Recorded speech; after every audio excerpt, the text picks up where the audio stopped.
Lieutenant General Russel Honoré helped New Orleans get back on its feet after Hurricane Katrina. He is the author of Leadership in the New Normal, and he joins us now from Baton Rouge, Louisiana. Sir, thank you so much for joining us. In the storm zone in America right now, it is winter, it is cold. Weather is a huge factor in this disaster response.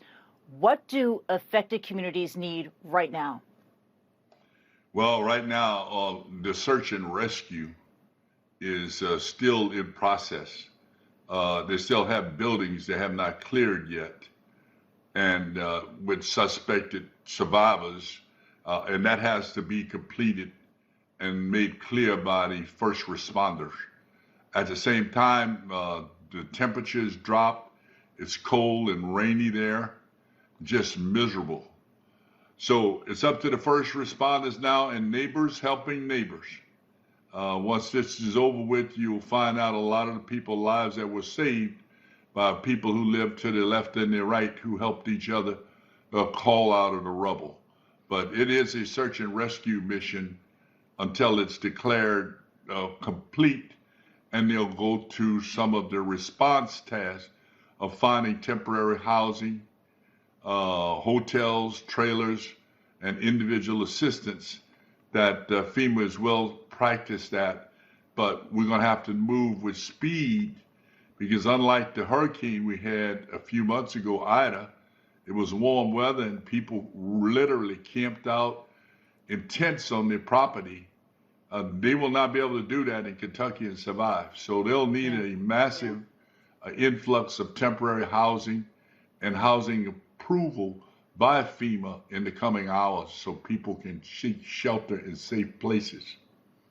As you just said, right now the response is local. It's neighbors helping neighbors, but a federal response is needed fast. So how fast can FEMA and other federal agencies provide help to these devastated communities? Well, as of tonight, 3 hours ago, I listened to the FEMA administrator who is doing a good job, but they had not approved individual assistance.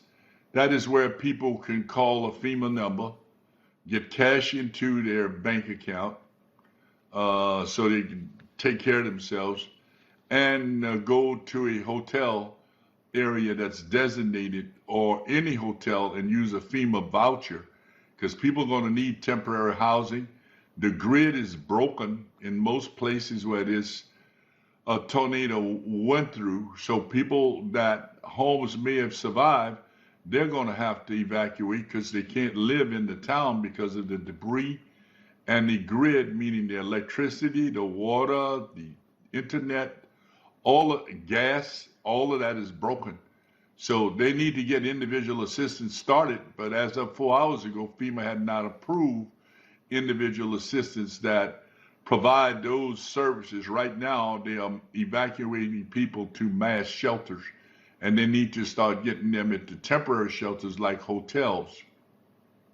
And this is the worrying point because FEMA appears to be overwhelmed. 3 months after Hurricane Ida, residents are still waiting for FEMA housing. Can FEMA deliver urgent assistance in the wake of these tornadoes in a timely way? Timeliness is the issue you touched on. Hurricane Ida hit, and it's been 4 months plus, and we still have citizens that don't have trailers yet. So we've got to move faster. It's very sequential, very documenting, but they're going to have to Uberize, if I may use that term, that vernacular, the recovery operations because it's too slow. Much documentation, too many contractors between FEMA and the homeowners, too much discussion with insurance companies, and the majority of people end up being told no and not getting anything from FEMA. Yeah, and we just heard from a FEMA representative on our air that the devastation in general is getting more intense. Recovery can take a long time. You have the issue of climate change. Climate change is whipping up more punishing storms. And is that going to make it even harder for federal agencies to help? Yeah, it does not have the manpower to deal with climate change. A lot of improvements were done to FEMA after Hurricane Katrina.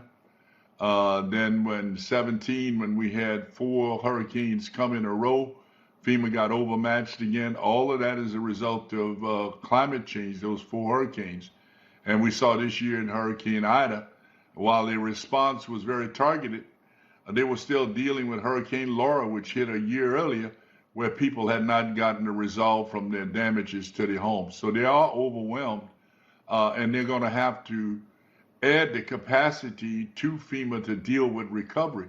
Because right now, as you talk to a lot of citizens, recovery is a living hell dealing with FEMA and insurance companies, and we're going to have to find a better way to do that under the Build Back Better plan, or that concept that President Biden speak of. But FEMA is slow to respond to those changes, and then the Congress got to dictate those changes. There are 12 committees in Congress that tell FEMA what to do.